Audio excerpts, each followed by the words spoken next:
What you see here is the 4x4 Macropad as I receive it partially assembled as GLC PCB. And what I do is essentially assemble these four components that are left that cannot be done by GLC PCB. So essentially it's the battery connector. If it ever comes not installed, then obviously you've got to make sure that that little plus marker here lines up with the VBAT plus, and that gets soldered on here. Then the module obviously gets soldered here, and I've done quite a few of those in other videos for my blue macros. Then there's this little slide switch that goes down here, and then the micro USB connector that gets installed at the back here. So there's actually, this is essentially the work that I do before I make it ready and flash it, and then set it over to you. So let's move this out, and I'm gonna go and get one that's already pre-cooked and ready. So the magic of video. So this is essentially as it comes to you, but in addition to this, you will be receiving essentially a strip like two strips like this, and a switch plate that kind of goes on top like that for you to install your switches. So this is essentially what we're going to be building off today. So the first step that we need to do is essentially undo these little guys here. And this is where you need some set of tools. So these are essentially what called mouse bites. They're essentially, they can snap out pretty easily. So to undo these mouse bites, what we need to do is essentially use some kind of pliers, something similar to this, where we have like a good wide area where we can literally hold the board. And let me kind of zoom out a bit so that you can see a little bit more. And I've got a selection of different pliers. But typically I want something relatively wide and flat. So now I've got this here in place where you can clearly see I've got a pair of pliers, and what we want to do is to be able to snap these little mouse bites. So I'm going to be first taking just on the edge like this and do a bend action. And the bend action, you can hear it actually snaps it. And now you can see very clearly that it's actually broken. Then we go on the other side, and by having wide pliers like this, you can make sure that you've got a really nice clean on the right side. I need a little bit more here. There we go. So now I've got these two edges that are done. Now I'm gonna go on the one side here, and again right from the edge, and snap. There's another one here. I'm gonna go. Okay. Now these are a little bit more difficult because there's less room to do the flex. Okay, so now I should be able to push it out. There it is. There we go. So now you can see I've got like almost the inner liberated. So again, I'm going to go on the edge here, hold it. And now it's much easier to make it snap because there's much more mobility. Okay, now, so we've got the outer panel removed. So now what we need to do is break these, and the only way we can really do it is snap it like this. And you can see we've got these little guys that are left. Here's one done there. And then we're going to put this one here. And a little bit more. There it is. So we've got these guys out. So now what we are left with, and let me zoom back on the board so you can actually see as well. So let me zoom back in and the focus will come back. So you're going to be left with these little burrs like this here where the mouse bites are. Now the easiest way to, so there's 4 on this one, 4 on this one, but there's also one at the top corner here and one as well at the top corner here. Okay, so what we can see, there's these two top corners that we need to clean up. So these we can toss away. This we don't need anymore, so I'm going to toss away. Now, what you need for the next step is a file. So what I usually use is a metal file that looks like this. And by using something like this, it's actually pretty easy to just go with the edge where there's a little bit of a roughness and then just smooth it out by going lengthwise like this.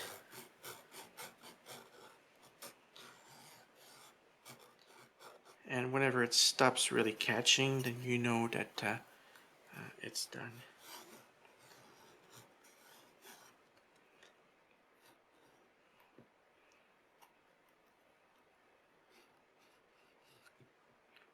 Okay, so this side is actually quite nice. This one's got a little bit more, so we're gonna do a little bit more here.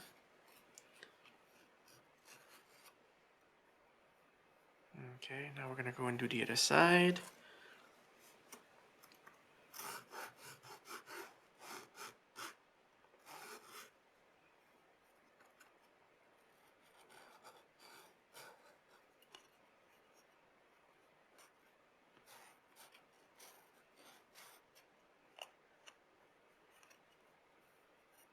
Okay, now there was one at the back at the top here, so we're going to go and do this one here, and this one's a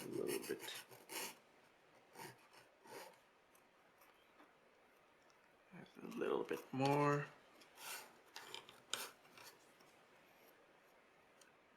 Okay, so we've got the top plate, then we've got another few to do here, so we're going to go and do this edge here.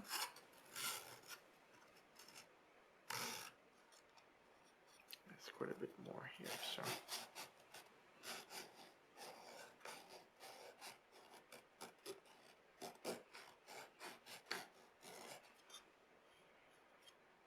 Yeah, this one's gonna quite a bit more, so let's just keep going. This one's a little bit cleaner, so just keep. Okay, I'm gonna go do the other side.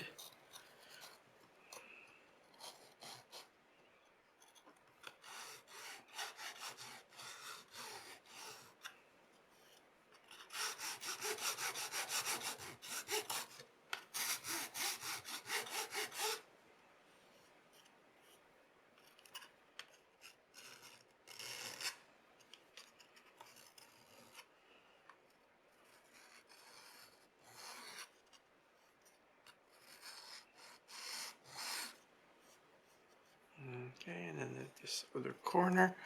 So what you can do as well is do it the other way around, and you can probably put a bit more pressure this way.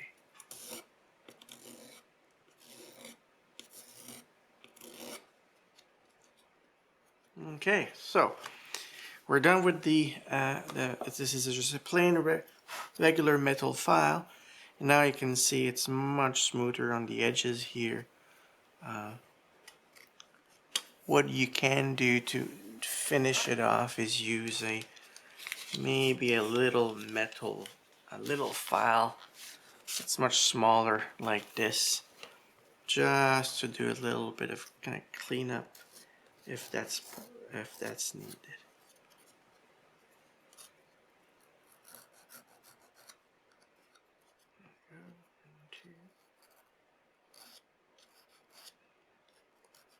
I need a little bit more.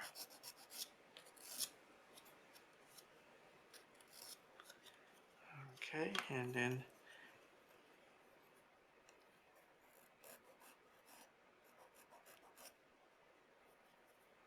that's good. That's good. And where's this is? And that one's a little bit more to do here. Okay. So now that you've got your boards liberated, you could probably just dust them off a little bit from the board here. Now what do we have here? So now what you will need to continue assembling your board is a pair of little snippers similar to this. And with this, what we're going to do, we're going to be cutting these in groups of 4 such that we can actually fill in the edges here and to make it fit with the other side. Now, what you can see, and let me zoom on here so that you can actually see a little bit more clearly, and maybe not this much. You can see on one side, I've got installed switches on this side. So this means your switches, your mechanical switches are going to go like this. Okay. And then you'll be able to solder on this side. So the solder goes where on the diode side. And we can see very clearly we've got the indication installed diodes on this side.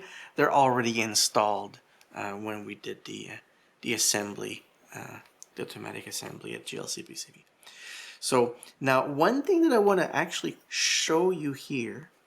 Now remember, if I flip it this way, it's mirrored. And let me center this. So we've got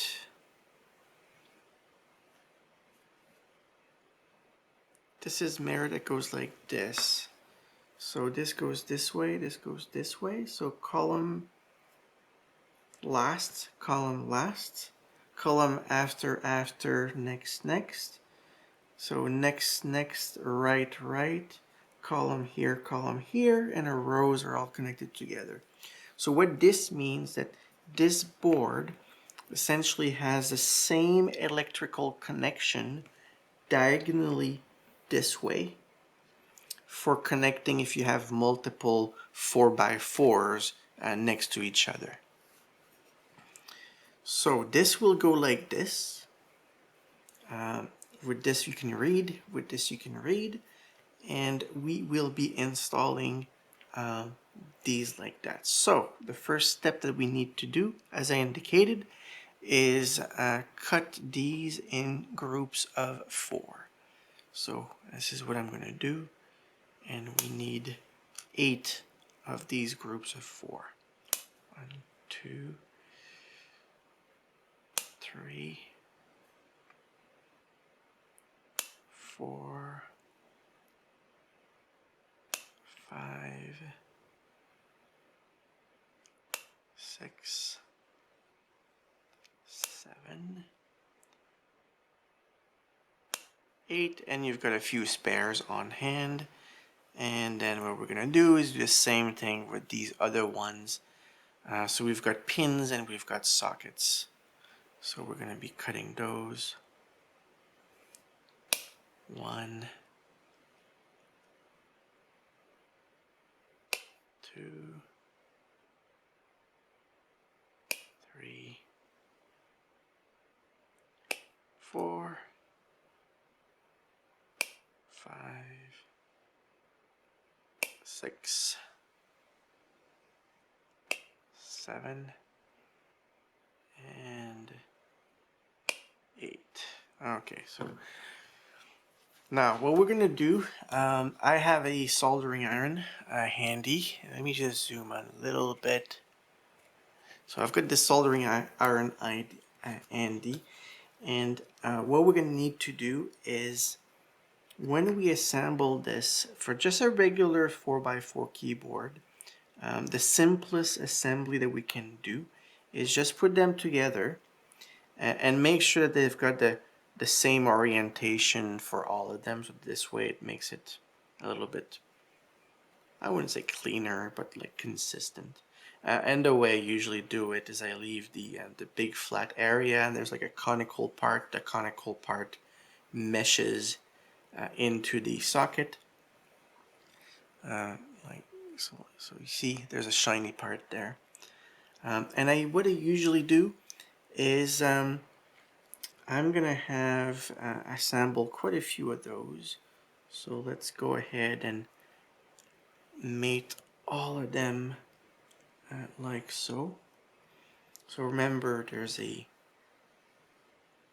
conical part. I usually put it in. It probably doesn't matter.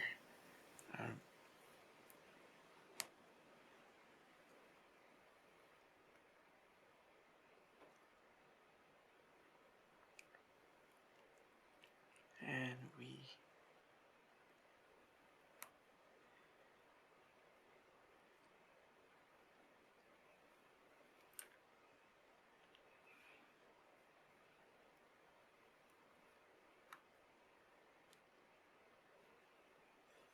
and two more.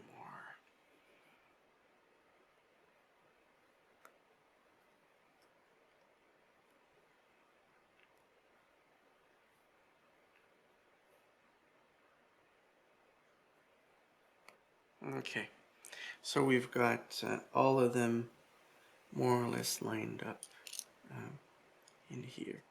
Now, it's going to be very tricky if you want to just assemble it as is.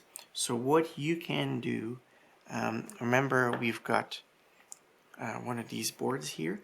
So what you can do is maybe just have it on the edge like this so that the pins fall a little bit into. And remember, we've got this little here. What we can do is just like pass it under, so we have a little bit of a elevation action on both sides.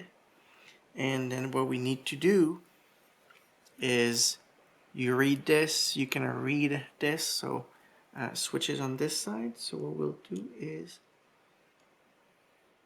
line up one group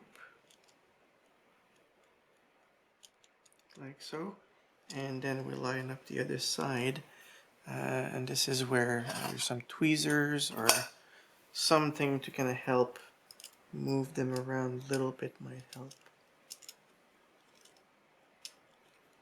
And the last one here.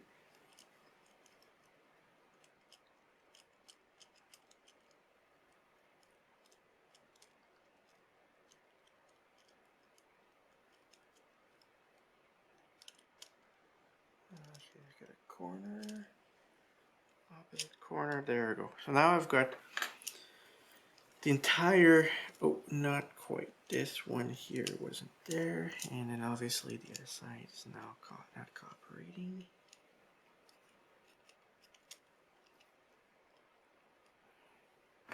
And just, which one is it?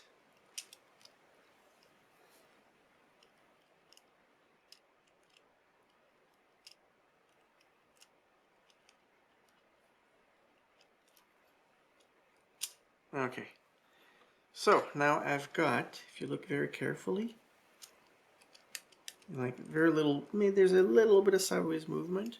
So that's why we want to be able to maybe just like pin that in place temporarily. And then if you can see carefully here, you can actually see we're kind of making a keyboard sandwich here, where we're going to be soldering the pins at the top and at the bottom, like on both sides. Now, one thing we got to be careful about is when we solder the top pin. Now, one thing I want to show you, and I'll go ahead and grab some other switches. This keyboard supports two types of switches. These larger MX switches. In this case, these are Gate-All-Around switches. But we also support, this little keyboard also supports the Chalk low profile switches. So if you look very carefully, and I'll just like install both of them. So one of them, you will see. Now I'm not going to go through the plate quite yet, and you'll see why. So the first one, so the pin's gonna go like this, and I'll just go next to it here, and then line it up as well. So now if I look sideways, now what we see very clearly is the MX switches right here. They are actually standing much higher than the Chalk switches. Okay, and actually that is actually quite important to know, because as you install the switches, if you're installing the MX switch, when you install it through the plate, this is a switch plate that actually is designed to be able to install these switches quite easily. You can see it fits very well, and the distance that we have right here is actually pretty large.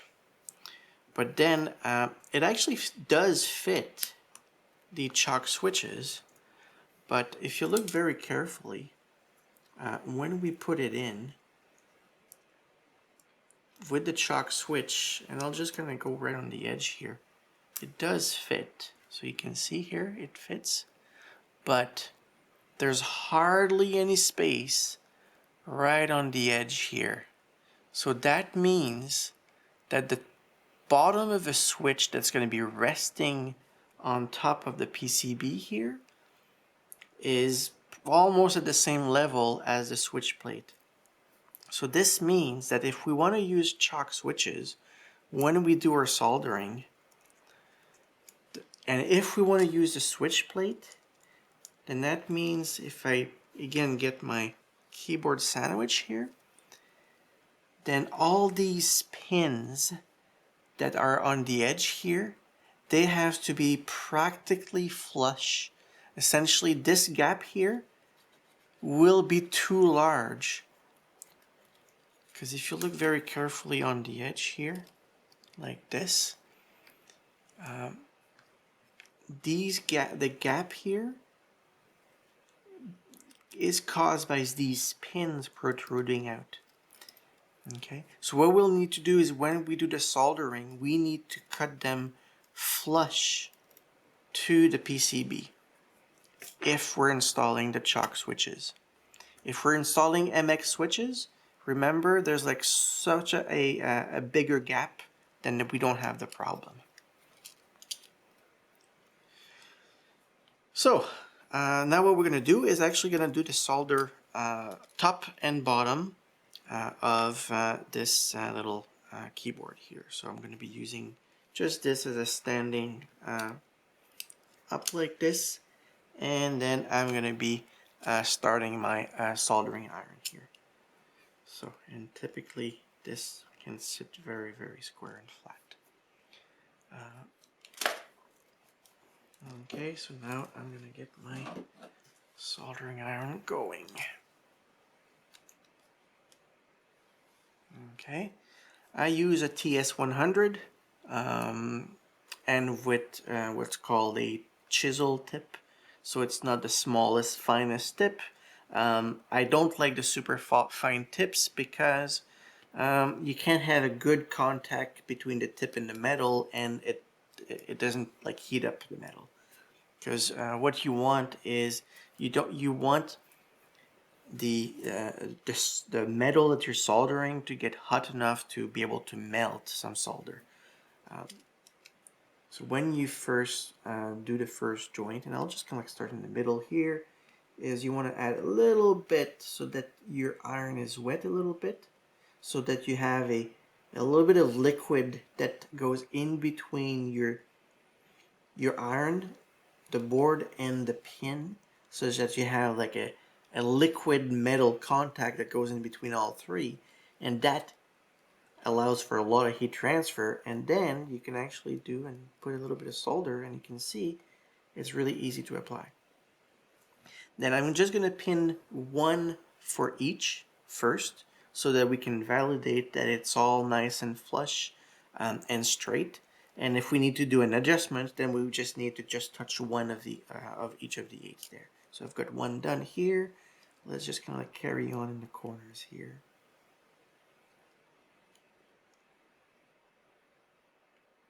A little bit here again.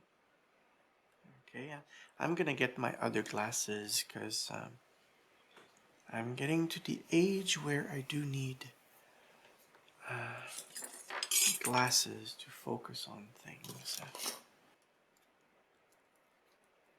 we're going to continue here, touch just a little bit between all three. Then you can have the other side of everything. And 1, 2, 3, get this one here.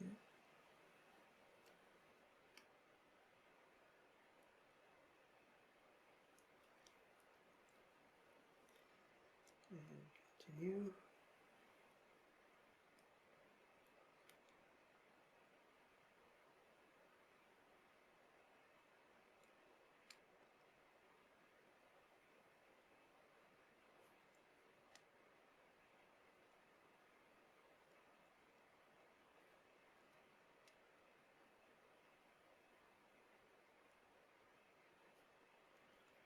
Okay, so now I've got one pin for each of the 4, so that means if I lift this up, it's all gonna come up in one go like this, because it's now nicely held. Now what you can do is you can just verify that as you pull it out, it's all nice and relatively square and straight. So now we're gonna be putting it back in, and it should be pretty easy to pop it back in because I've got all of them held in place. So now we're going to go and touch up the other side. And again, now this is the bottom side of your keyboard. So you want to again be able to come later on and cut them flush as much as possible. So you don't want like a volcano. You just want to have it just enough solder to be able to make your connections. So now see, now there's no movement anymore because we've got our the pin held on the other side. So now what we can do is go like one each and then finish filling everything else. So I'm gonna go in again just like one corner at a time.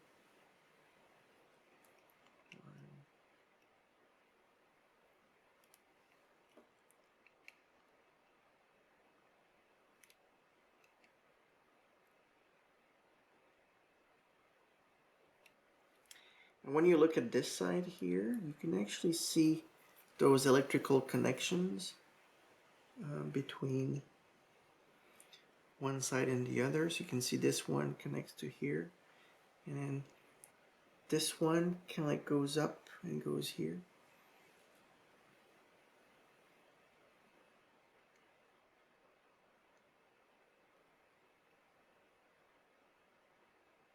Okay, so 1, 2, 3, 4, 5, 6, 8. Okay, so now we've got 8 on each side. So if I lift this, it holds in place. Now it's time to just have a quick look. Is all looking nice and straight.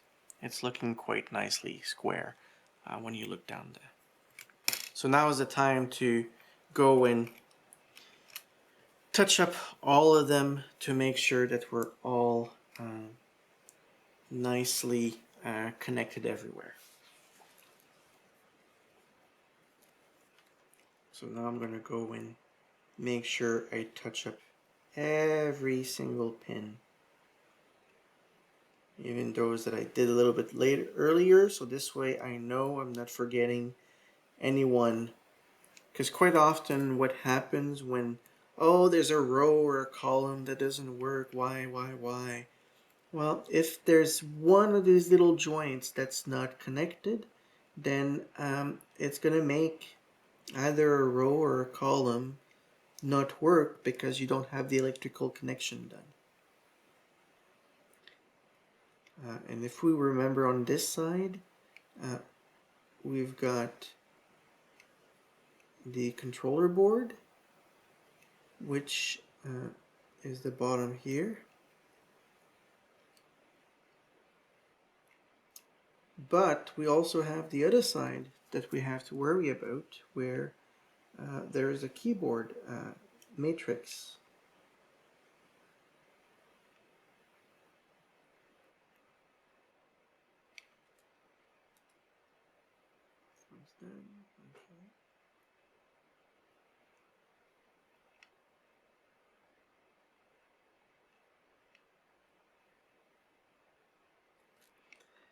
It doesn't need a lot of solder, just enough to make the joints in between the pin and the pad.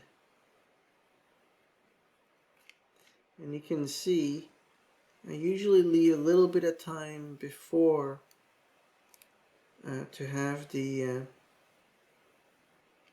metal that I want to solder to actually heat up, so that it's that metal that actually melts the solder and not the iron. Okay, so we've got all this side done. So now we're gonna go and finish on the other side.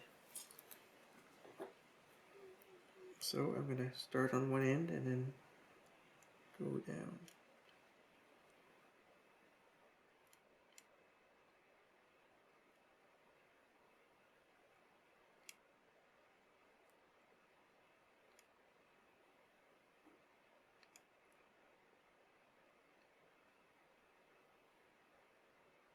One's done,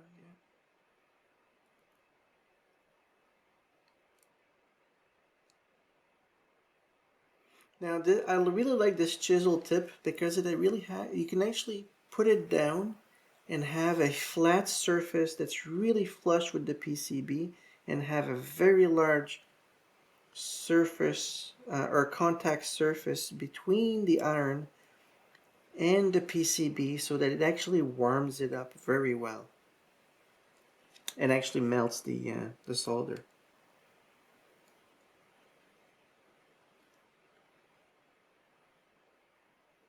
And I use these on, this is the tip that I use for probably 95% of all the soldering work that I do. And that includes surface mount.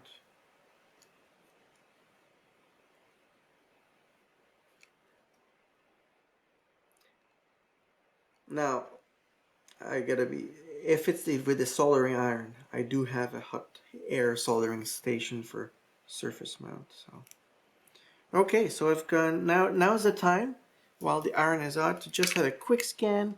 Is everything lining up properly, and is everything soldered? Yes, it's all good here. Now I go onto the other side. It's all soldered, and so, okay, so we're good. So now I can turn my iron off and let it cool down and put it aside somewhere I don't come anywhere close to touching it. Okay, so now here's what I was going to tell you earlier. Now, if you look very carefully, and let me grab maybe just this here. Now, if you look carefully here, and let's just come on to focus.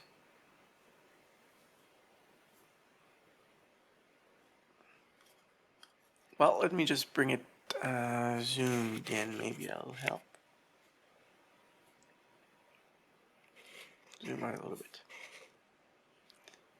Okay, so what you can see here, if I go in between, essentially, so if you look here, this is the back of my PCB, the back of my keyboard. Now, this is the back of my keyboard, and this is just, you can say, the floor of your desk right here. Now, these little pins, you will want to trim them away so you don't scratch your desk. Now if you remember the other side, this is where the switches go. Now if you want those chalk switches to fit in here, and let me just install one. Now you can actually see here those switches, they are very thin. So if I want to install this board underneath, I have very little space, so I need to trim very much these pin protruding out. So let's just go and pull the switch out.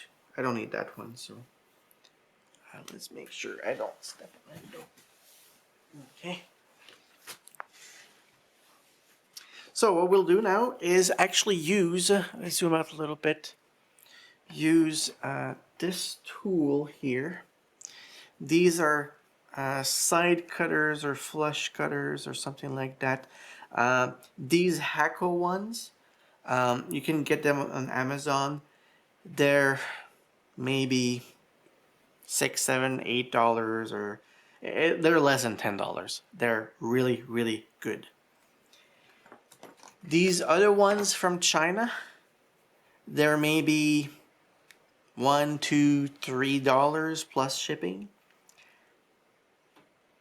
They're cheap. They're not as good.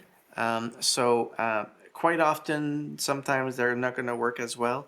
For the price difference, invest in those good ones. They're going to last forever. Now, when you use these, wear some eye protection, because when you cut these little pins, they're going to fly away. So what you can do is just put your finger behind so that they don't fly too far. And you're going to feel them kind of like bounce. Now you can see here, it's actually cut very close to the end of PCB, and that's what we want.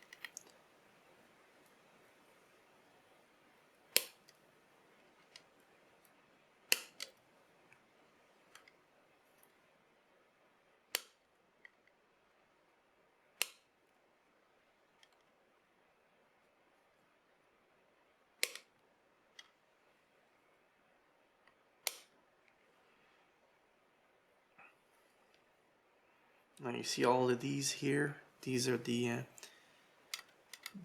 extra length from the pins.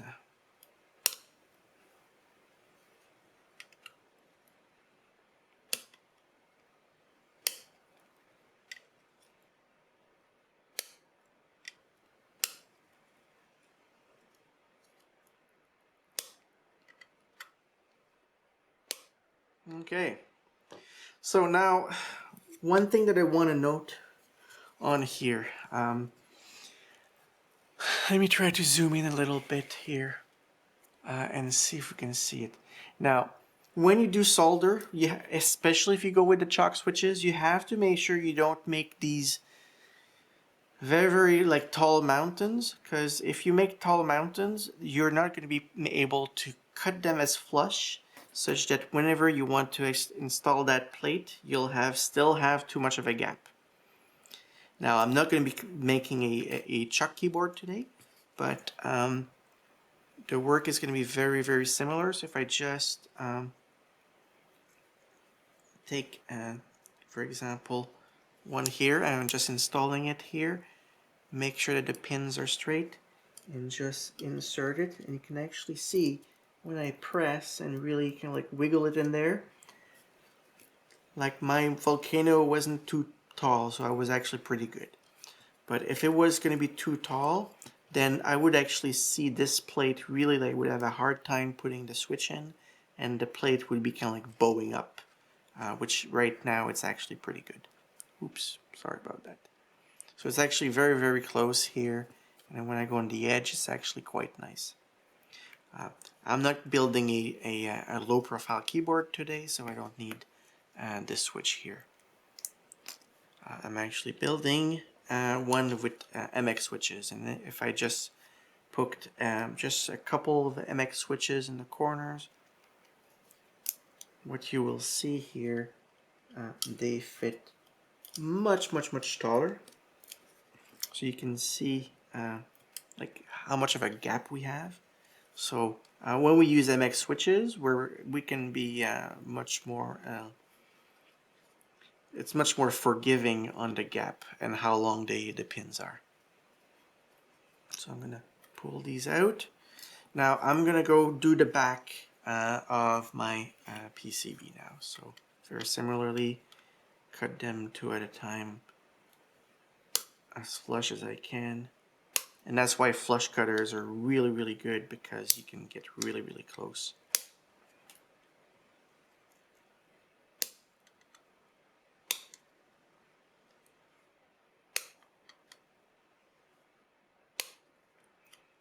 Get one side done.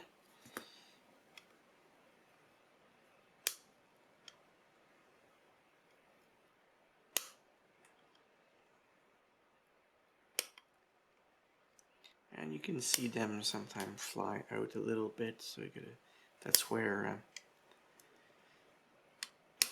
doing this with eye protection is important, because you're going to be picking them up quite a few, well, on the desk, but also I know I've heard some around.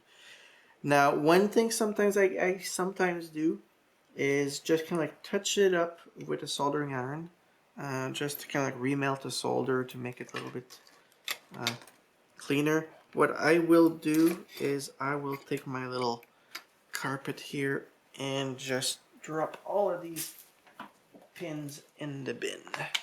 So there's actually one more here that just got stuck. Okay, so now what I'm going to do is just kind of retouch these to just kind of round up a little bit the solder that's on there, so that we don't run into a potential scratch situation.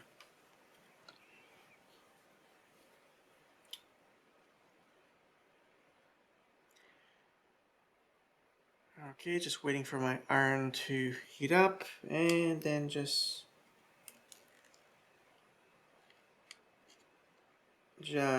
remelting the solder on each pin here, just to round it up a bit.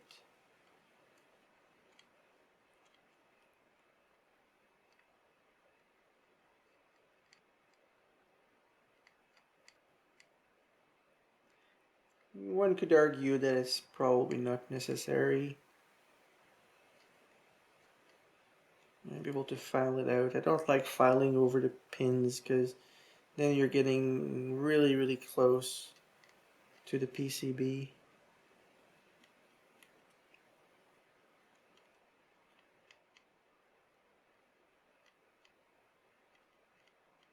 One thing you can do if you're worried about scratching anything, take some clear nail polish and just kind of like go over it, just to make a little bit of a seal on there so it's not as sharp. Clear nail polish, I use that quite often to sometimes as a, maybe not the perfect insulator, but it's kind of like a nice little mechanical paint barrier that you can make sure that it's not visible as well. Yeah, I want it a little bit taller for some reason. Okay, let's just go and do the same thing on the other side. That one's a bit more of a volcano, so now it's a little bit more rounded.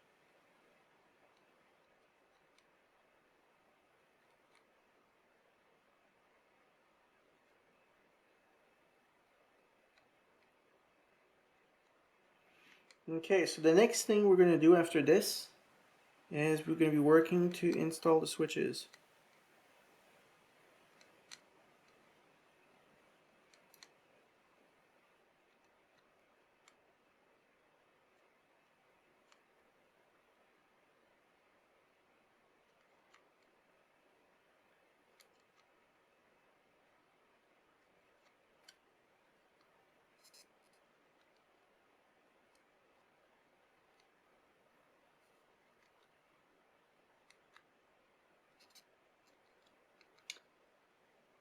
Okay, almost there.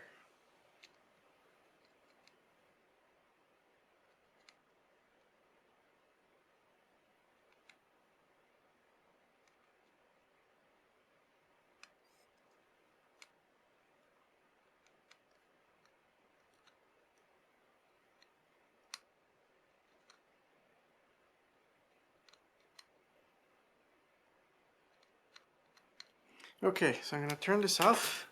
So we've done the resoldering on all of them. And again, it's out of focus. Okay, it's a little bit better. Okay, so what I did is just retouched each side here, so we're all good. Now what we're going to do is work on those switches. So there's two ways we can go about this. Either we install all the switches in the plate and then line them up, or what I usually like to do, especially for these MX switches, is maybe just like start with 4 corners and line them up, and then just can continue filling the rest. So let's just do the 4 corners. They're gonna, and obviously you have to make sure that the switches are properly aligned. Now there's actually one thing what you need to do as well. Now if you want to install what's called standoffs, if you want to have a board that is more than the 4x4 that we have here, now if we have more than 4x4, we cannot rely on the standoffs for essentially the spacing. What we have to do is use, we cannot use these pins for the spacing. We have to use standoffs. And standoffs, you can look carefully, we've got screw holes here and at the bottom, and they line up. Now there are screw holes here too, and they have to line up. So that's one thing, because if you ultimately flip it around, you won't be able to actually hold on the screws. So that's one thing that you have to make sure that we've got properly done. Okay, so you can see here I've got it mirrored. It doesn't work. Now this way it works, this way it works, but it only works if it's pointing the right side up. So let's go one corner, another corner,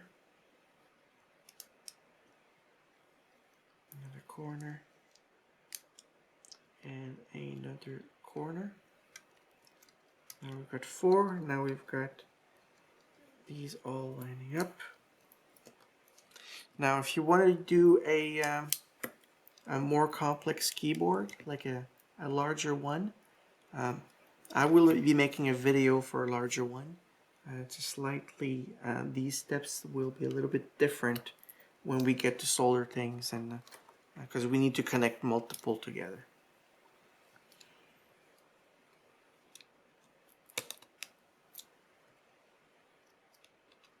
And these essentially should use very little force to kind of go in.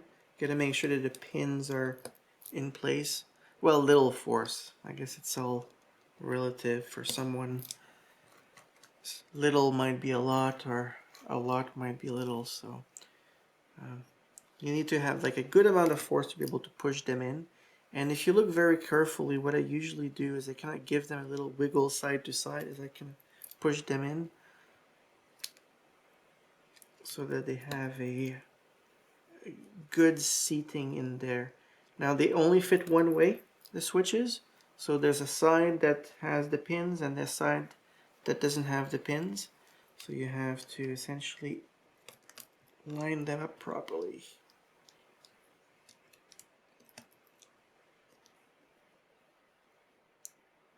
Now sometimes pins might be bent a little bit, so you just kind of keep an eye to make sure that they're more or less straight, so that whenever they go in, we can actually see them on the other side. Now one thing I like to do, and I'm just gonna like make one, like exaggerate something here, and try to just like maybe pop one. If one was not installed properly, let me try to make C1 if one is not quite right. I just gonna on purpose have one that's not quite right. So if I go from the top, and let me try to line it up. So you can see, let me just see on the camera here if you can actually see. Now, if you look at this row here, right there, if I line them up, you can actually see that this one right here is not perfectly in line. One pops out a little bit.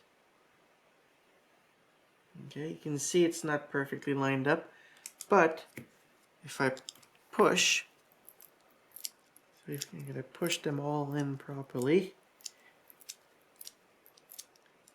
you can see just a little bit of a wiggle in there to make sure they're properly seated. Now if I go back like this and really try to see, do they line up? They line up perfectly. Then I can go the other way, because this is a purely square matrix, and if I just, it's easier by eye than by the camera, but I just look at it. If they all line up in a row this way and the other way, then it's perfect. Now I need to solder them, but to solder them I need to be able to pull these out, and it's essentially need to pull these pins out, and you don't pull very hard, but you can see what I do here. I just kind of use the two back of my fingers to pull them out. Now I just got to make sure that they're all properly lined up still. I haven't. Now we go to the I guess the business side for the soldering. Now one thing I need to do before I solder, I need to validate that all my pins are coming out. So I've got all the copper for the two pins. Oh, there, see right here. So that's an example where I had a bent pin, and the best thing to do is pull it out, push it out, and I'm kind of like putting force on here and pulling it out.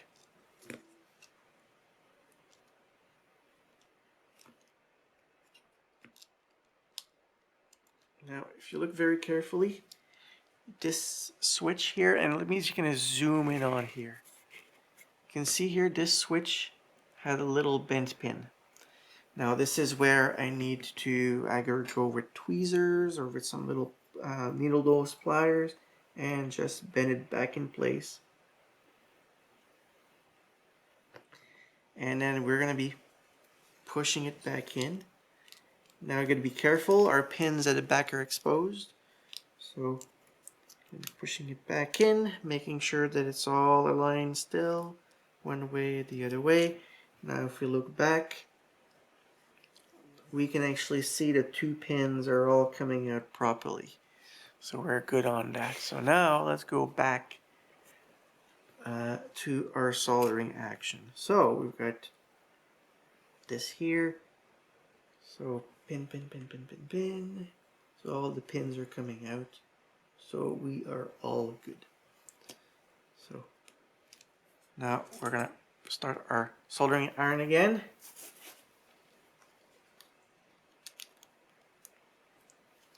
And get soldering for the last 32 connections, 16 switches, and then 2 sides for each pin. So, and okay, I just cleaned up the tip of my soldering iron,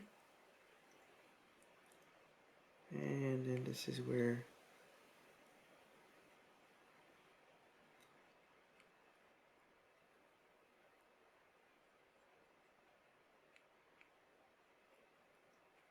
you don't need to fill all the holes, you just need enough to make a connection.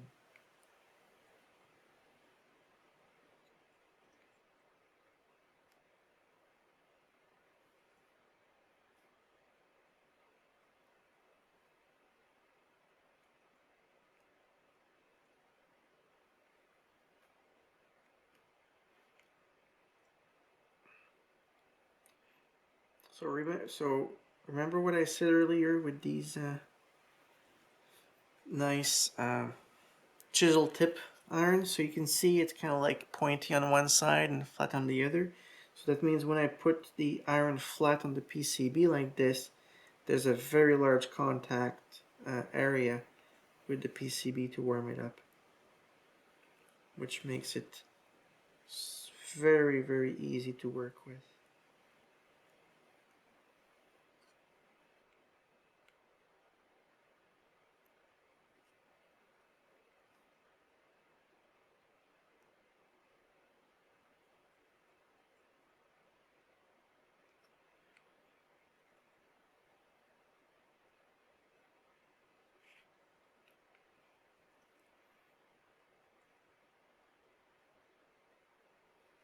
Okay, so we've got half done, or almost.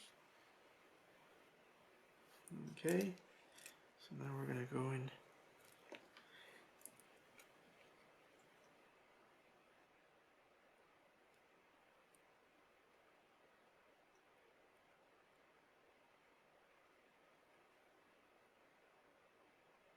So sometimes if you have like trouble trying to melt the solder, it's because your parts are cold, so you just move the iron a little bit to get more contact so that the heat can transfer. And sometimes it's a little bit of, if the iron is a little bit too dry, you don't have that liquid contact in between the parts to get that heat transferred. So it's all about getting heat to the PCB and the pins such that it's the parts that are actually doing the soldering and not necessarily the soldering iron itself. Because if it's all the soldering iron, then you might actually have what's called a cold joint. If you've got like very, very large copper areas that you need to warm up, but all you need to do is you just melt solder on top of your iron, and it doesn't wet the copper that you want to solder, then you may actually, it looks like it's covering, but it's not doing an electrical contact, or might do an intermittent contact. What you want is to have solder being melted by the metal, and that you're gonna have the flux essentially cover those surface and make sure that you've got a good clean contact for the solder to essentially wet the metal. Okay, so now we've got our all our switches in place, and actually this is upside down so we can actually see we've got this there.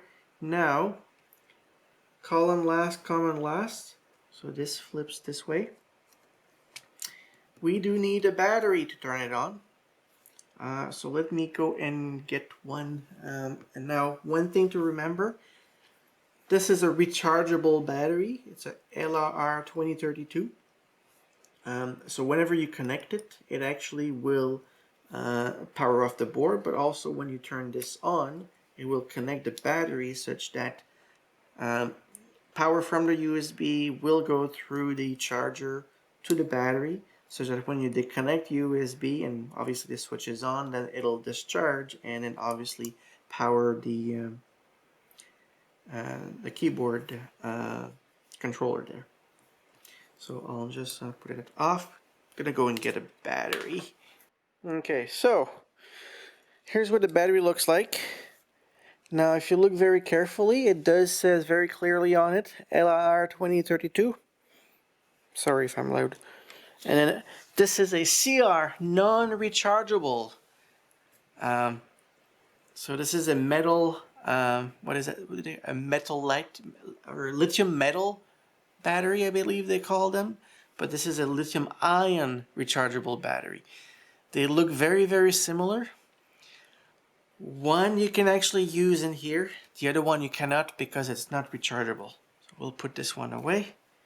And we will put this in here. Now, you can see there's actually two sides. Now, there's a positive side. The positive side actually slides in first like this.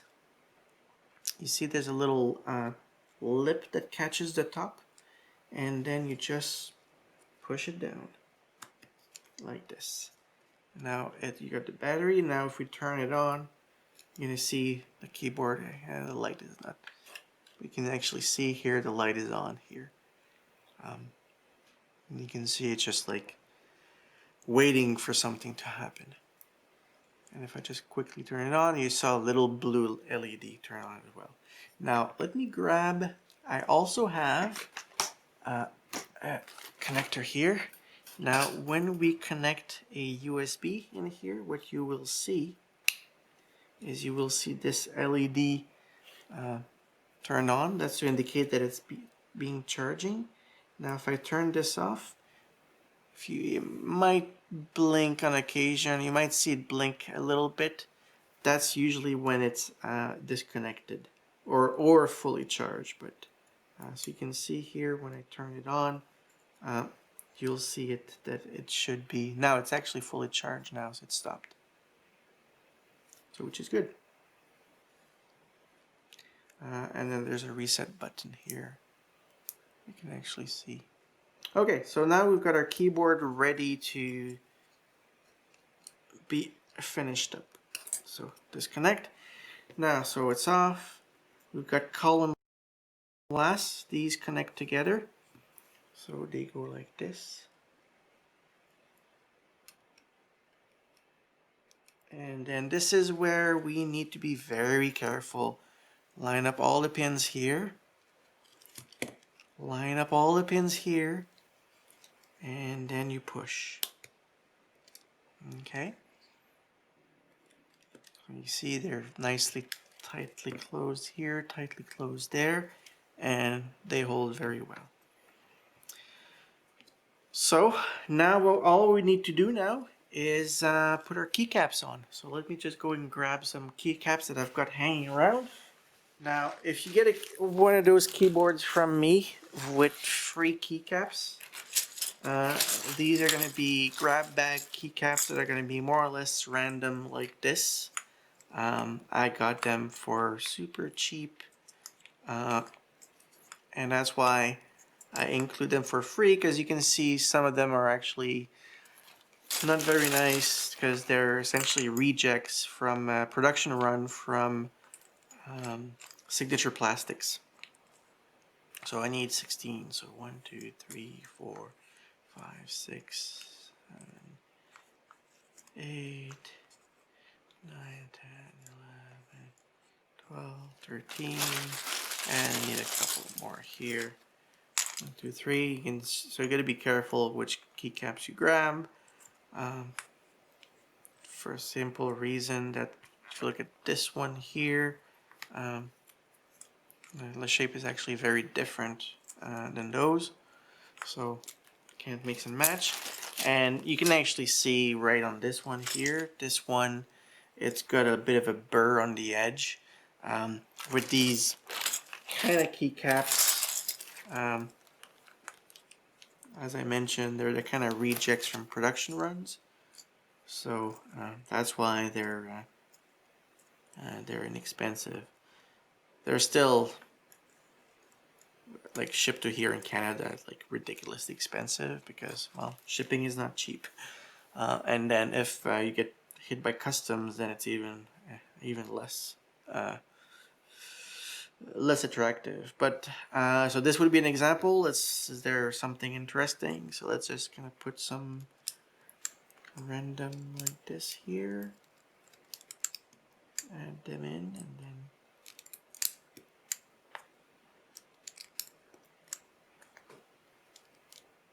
just gonna put numbers and letters, and then I like maybe to have there I go, a dot here, 5, 6, 7, there I go, let's put this 8 there, put 0 here, and 1 there. Oops. 1, 2, and then let's put, what else have I got here? 3, and then there I go here, and then I go there. So, okay, so now we've got a nice little, well, it looks like a numpad, but it's really a Macropad, and you can put little labels on top. You've got, it's usable, you can buy your own, and you can easily pull all these keycaps out and get like your own keycaps, or you can buy from, well, mostly China, I guess, some keycaps that are blank, so you can do whatever with different shapes as well. You could go even fancy with some some really odd, like vanity keycaps are really odd shapes. Like custom keycaps that can be like super expensive, but those are cheap. So okay, so next what we're going to be doing is we're going to be looking at the firmware, the software, making sure it all works fine. What I usually do before I ship the board at the bottom is I test it out so that it works fine. One thing to make sure that it's all finished, you can actually install little pads. Now let me see if I can find some pads.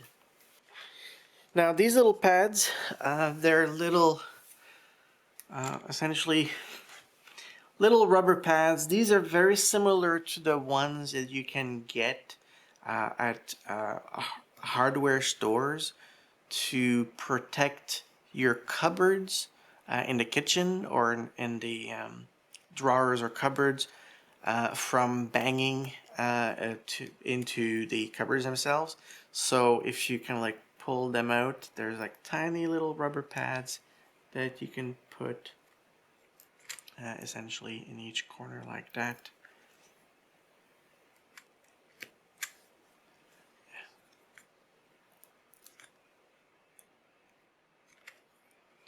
And the nice thing about these is being kind of rubberized. It actually makes sure that the pins don't touch your, and it actually makes it pretty rigid there in place so it doesn't move about. So that completes essentially the mechanical assembly of everything on the keyboard. So we've got the electronic pieces. Now we've got the battery installed in here. And if you ever need to replace the battery, then it's pretty easy to open up. There's a little switch right here, so with maybe a finger you can easily go in on the edge like this.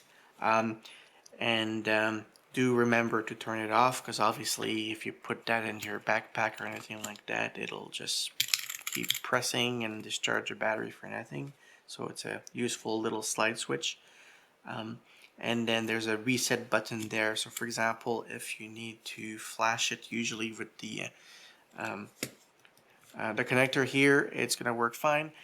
But if you ever need to reset it, there's a little reset button here.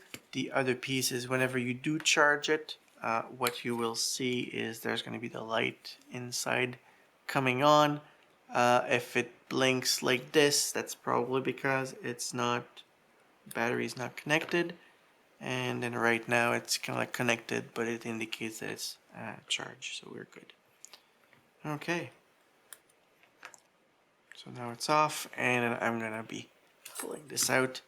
Let's just join me on the next video when we actually take this little keyboard, program it, make sure it all works fine, and then we'll flash another key map, maybe a Procreate or maybe a numpad, a Macropad, or anything like that.